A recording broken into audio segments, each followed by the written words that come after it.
The Galactic Court of Justice was designed to intimidate. Crystalline walls rose 30 meters high, refracting light into cold, sterile patterns.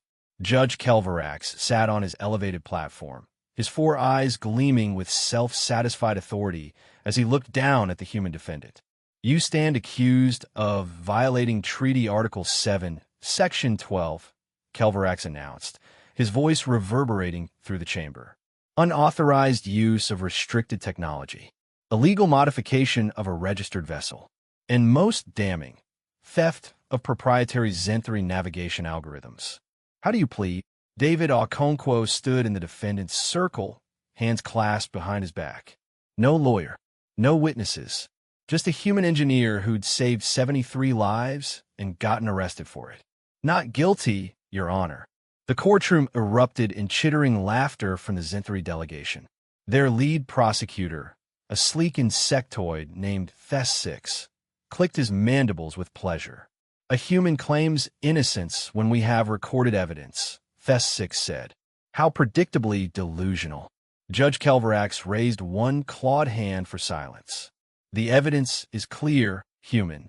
You infiltrated a Zenthri medical transport, tampered with its systems, and used our proprietary navigation code without authorization.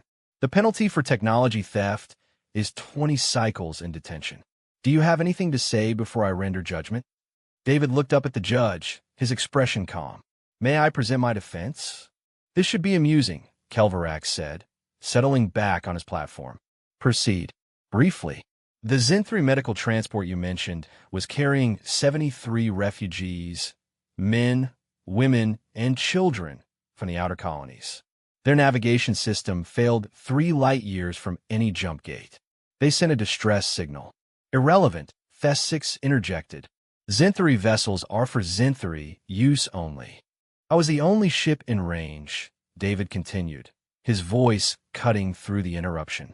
My cargo hauler picked up their distress call. They had 6 hours of life support remaining. The nearest Zenthri rescue vessel was 19 hours away. Kelverax waved dismissively. So you claim heroism as your defense? You still violated. Shut up, filthy human. The judge snapped, his facade of civility cracking. Your species always believes the rules don't apply to you. You could have waited for proper Zenthri rescue protocols. They would have been dead, David said quietly. All 73 of them, including 41 children. Better dead than contaminated by human interference. Kelverax roared. You creatures spread through the galaxy like a plague, touching what doesn't belong to you, disrupting established order. David smiled then. It wasn't a pleasant smile. Computer, he said clearly, please play recording Epsilon 7. A holographic display materialized in the center of the courtroom. It showed the interior of David's ship, timestamp clearly visible. His voice came through the speakers. Emergency distress signal received. Zenthri medical transport, 73 souls aboard, life support critical. Requesting permission to assist from Zenthri command. A response crackled back, cold, bureaucratic, request denied.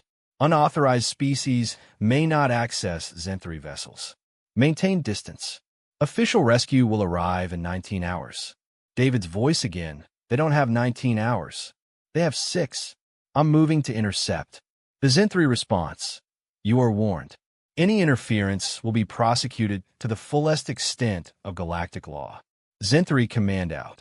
The recording continued.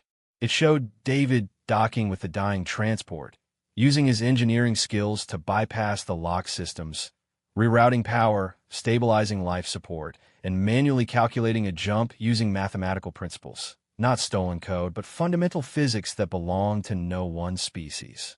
It showed 73 Zenthri refugees crying with relief as oxygen flooded back into their ship. And it showed David waiting patiently with them until Zenthri rescue arrived 19 hours later, only to be immediately arrested. The courtroom fell silent. David turned to face Kelverax directly. You're right about one thing, Your Honor. I broke your protocols. I accessed a Zenthri vessel without permission. I violated your precious exclusivity clauses. His voice hardened. Because your laws value property over lives. I chose differently. The law is the law, Kelverax said, but his voice had lost its certainty. Then your laws are evil, David replied. And I'd break them again. Thesix surged forward. You admit guilt. The court must. The court must explain, a new voice interrupted, why Zinthri Command denied a rescue request for its own citizens. Ambassador Threnix, a senior Zinthri diplomat, entered the chamber. Her normally composed features were tight, with barely controlled rage, but not at David. I've reviewed the full communications logs, she said, addressing Kelverax. Zinthri Command had 3 closer vessels available. They refused to deploy them because the refugees were from a politically inconvenient colony. They would have let our people die rather than acknowledge their existence. She turned to the gallery. This human committed no theft. The navigation calculations he used are public mathematics, available to any engineering student. He saved 73 lives that we abandoned. Her voice dropped to something cold and dangerous. And this court dares to prosecute him for our shame? Judge Kelverax's 4 eyes widened. Around the courtroom, whispers grew to shouts. The carefully constructed narrative was collapsing. David stood silent, letting the truth do its work.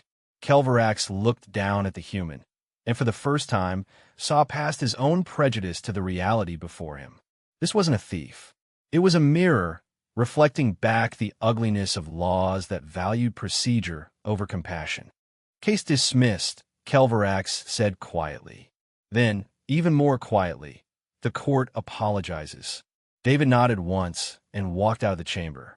Behind him, the Galactic Court of Justice began the uncomfortable process of examining whether justice and law had diverged too far. And Judge Kelverax learned a lesson that would haunt him. Sometimes the filthiest thing in a courtroom isn't the defendant.